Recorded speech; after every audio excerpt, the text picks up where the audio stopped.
Tell her I'll start when I... They thought it was all jokes, taunting Lil Jeff and his crew over fake jewelry, but Jeff wasn't about to let that slide. He showed them what being a gangster really meant when he slid on them in downtown Chicago. Yet despite the violence, Jeff never faced the consequences. Police didn't immediately pin the crime on it, but the moment was caught on camera. And in this video, we're breaking down exactly how it happened. How Lil Jeff killed Lil Rob and Monty.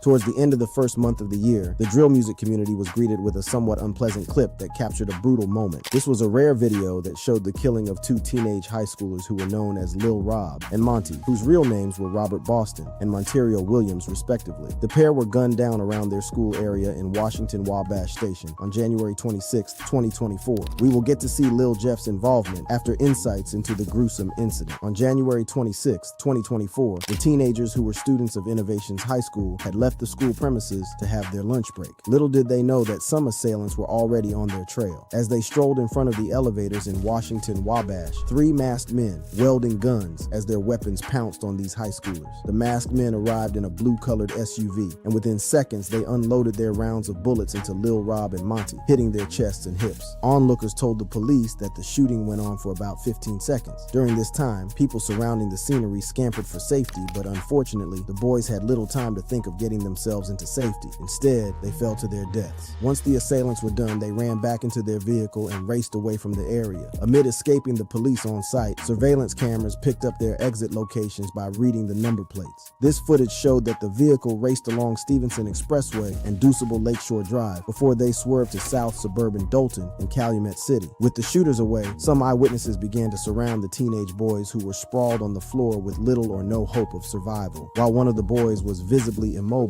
the other still tried to move his body while calling out for help. Some bystanders watched the boys struggle while others screamed, showing their empathy for the wounded. Eventually, first responders arrived on scene and the boys were moved to a nearby hospital, Northwestern Memorial Hospital. But as expected, neither of them could be saved, as their injuries had already done so much damage. About a year after this unsavory incident, the police confirmed the killers behind the gruesome deaths of these two teenagers. Without any atom of surprise, one of the killers was believed to be Lil Jeff. If you're conversant with the back and forth killings among gang members and the drill music industry, you'll know that not all the murders are solved due to lack of evidence. However, law enforcement had just enough evidence to arrest and charge the culprits of this incident. Their first arrested suspect was Tommy Coleman, a 22-year-old whose rap name was T-Slick. This young chap was affiliated to Bloodhound Lil Jeff. Following his arrest in the 5700 block of North Mason Avenue, the police had more information on who his accomplices were. In court, prosecutors argued that the two accomplices were Lil Jeff, who died about 5 months after the shooting, and a third guy who was a student of the Innovations High School. T-Slick has since been slapped with a series of charges including 2 felony counts of first-degree murder and 1 count each of attempted first-degree murder, aggravated discharge of a firearm from an occupied vehicle, and possession of a weapon by a felon. A few days after the first arrest was made, the police discovered the third suspect, who was 20-year-old James Allison. This was the guy who had been a student of the same school Lil Rob and Monty attended. In fact, he is now said to be their classmate. Court papers revealed that Allison had attended school that same day and that before the shooting he changed his outfits. The police also garnered information from the GPS data on his phone, which showed that he boarded a CTA train to Roosevelt a few minutes after his exit from school. So there's a possibility that Allison gave his teammates the precise timing for the shooting, since he knew exactly when the boys would head out for a lunch break. Prosecutors claimed that following his exit from school, he walked to a parking garage not too far from the shooting scene, where he then got into a blue-colored SUV. Investigations further suggest that using location data from all 3 suspects' phones showed that their devices tracked together before, during, and after the murder. In court, the prosecutors were able to prove that all 3 shooters, Lil Jeff, T-Slick, and Allison, had beef with the dead teenagers.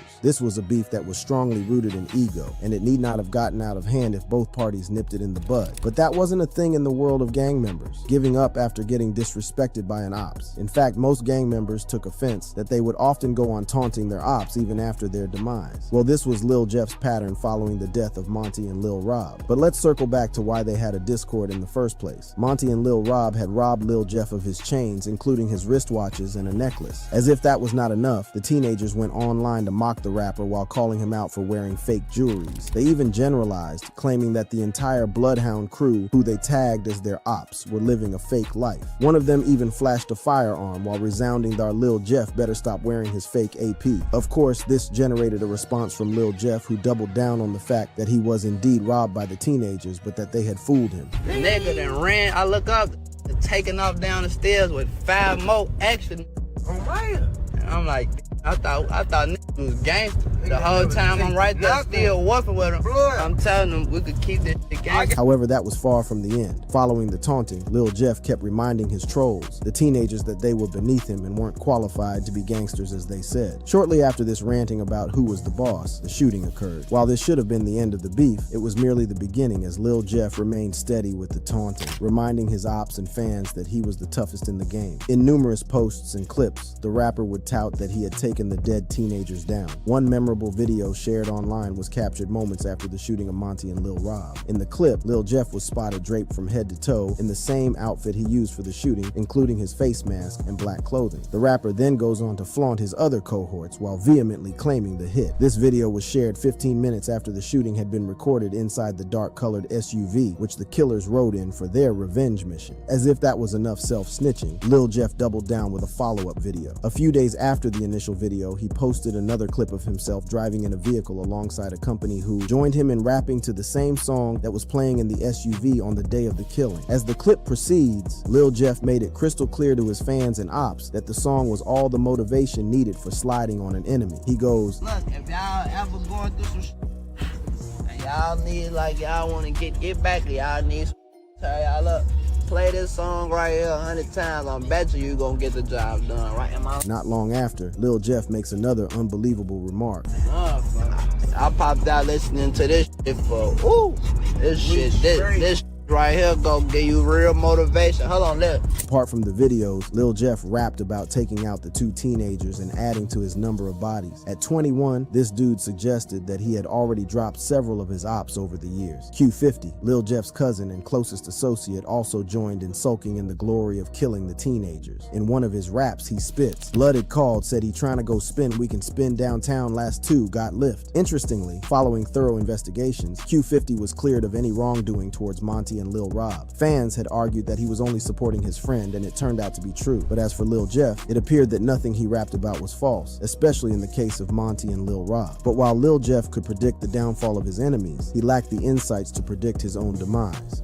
Lil Jeff killed by ops. He lived by the gun, and in an unexpected twist, died by it too. This was the exact saga surrounding Lil Jeff's demise. Just 5 months after orchestrating the death of Lil Rob and Monty, Lil Jeff died in the hands of another ops. The story goes in Chicago, Illinois, at around 5:14 p.m., Lil Jeff was chasing a man from an opposing gang when he was shot 19 times, while the other escaped without sustaining any dangerous wounds. Back in June 2024, a surveillance camera captured the moment when Lil Jeff was firing at another man who was wearing yellow shots. Although the ops had a gun to protect himself, he ran off while firing back at Lil Jeff. The video did little to highlight where the other guy ran to and went on there, but what was visible and hard to miss was the fact that he ran in between buildings with intent to protect himself. Amid the quick thinking, Lil Jeff's op fired back at him and the rapper got hit while falling to the ground instantly. It was later discovered that Lil Jeff had sustained 19 bullet wounds from the attack, but while Lil Jeff was on the floor, his fellow gang members refused to concede defeat. A surveillance captured the crew firing at their opponents incessantly. Eventually, they retreated to their car, showing that they had successfully dissuaded their targets. Soon, one of the men in the clip was identified as Q50, Lil Jeff's cousin. However, following the shooting, Q50 left the area, but he returned for Lil Jeff's body a few minutes later and rushed him to a nearby hospital. While Lil Jeff was away from the site, police had arrived with intentions of tracking down the murderer. They spotted blood on the front porch of the building where Lil Jeff was standing and multiple shell casings on the floor. Still, it was hard to connect the dots. Meanwhile, on Reddit, fans had begun to piece together ideas about the shooting. After viewing the clip, some fans criticized Lil Jeff's crew for not focusing on the guy who shot their friend.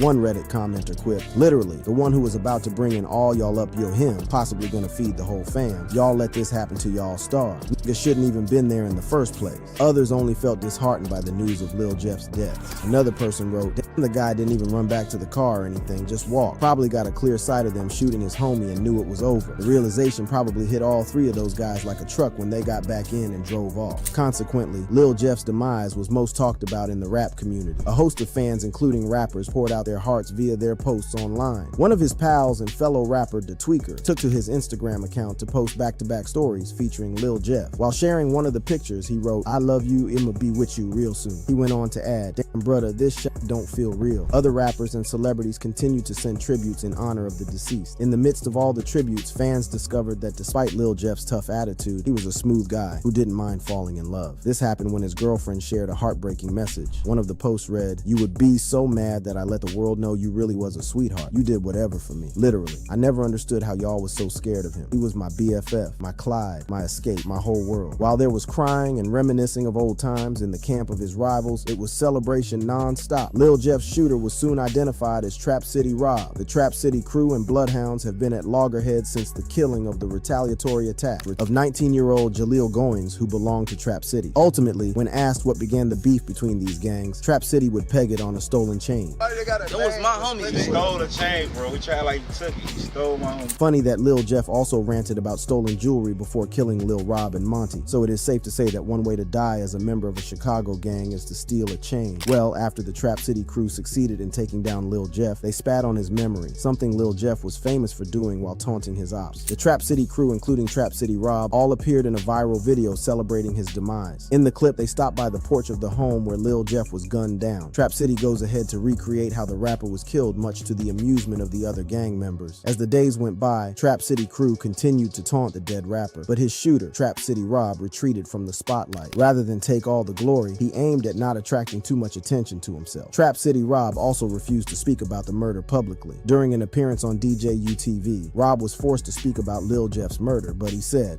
"Nah, gang, I just feel like they bogus, man. Whoever started that, man, please stop doing stuff like that. Like, for real, it's like real life, though, you know? So, it's not no video game.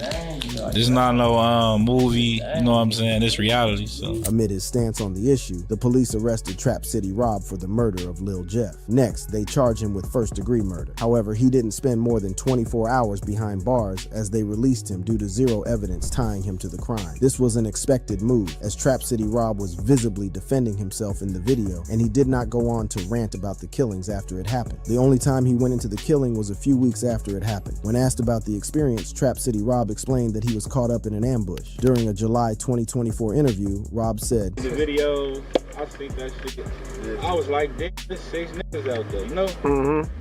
They was crazy, bro. Following that declaration, fans branded him as the Defensive Player of the Year. This was to show their approval in the way that he defended himself while on the verge of losing his life. Rob had been attacked in his own space, in front of his grandma's home where he lived. While he is acquitted for the death of Lil Jeff, he is now behind bars for unlawful possession of a handgun. Before the end of last year, Trap City Rob was transferred to the Cook County Jail, where he will be kept until he faces trial. As to how fans have reacted to his imprisonment so far, they say that he doesn't deserve to be charged, while others maintain that Trap City Rob should have had a licensed weapon if he intended to stay off the police radar. A fan chimed, "This is why you're supposed to own a gun, you know, legally. Like, go buy it from a gun store, but get your gun license first, then you won't have to worry about any jail time." Another comment read, "Lamau, so the Jeff situation is actual proof that having a gun around was necessary for your life to be safe, but it doesn't matter. The options are die or save yourself and sit in prison for significant years. WTF." A second person added, "Same here, and I don't think dude should get charged anyway. He defended himself, and that's all that matters. He literally wasn't hurting nobody. That DA is just a power-hungry dick." Regardless of whether Trap City Rob is held accountable or not, the fact remains that Chicago gangs would stop at nothing to express their anger. Most times, their expression entails shedding human blood. Let's take a look at how all these beef developed into a volcano. How the Drill City/Trap City beef started. Chicago is known for its beautiful architecture, food, sports, museums, and attractions. But there is an even darker side to the city that has been threatening for several years to undo all the city's historic attractions. That is the street gang violence that has become rampant in the city, mainly due to the emergence of drill rap music in recent years. Consequently, the city has become a turf for many gang wars, and the last few years has been defined by the deadly rivalry between two of Chicago's most notorious street gangs, Drill City and Trap City. Drill City, also known as the Bloodhounds, is a predominantly black teenage street gang that operates between 79th Street and Maryland Avenue. The gang is known for violent robberies and shootings, and going ahead to document these crimes in songs or diss tracks targeted at their ops. Unsurprisingly, they do not have many allies and are known to have a very personal beef with BKN and Trap City. On the other side of the beef is Trap City, a set of mainly gangster disciples that resides around the area 67th and Champlain. The exact territory of the gang ranges from 67th 7th to 69th Street, Lawrence to Cottage Grove. Not much is known about Trap City's history, but they are closely allied to CWBAS, and this alliance has helped them to become a dominant force in the area over the last few years.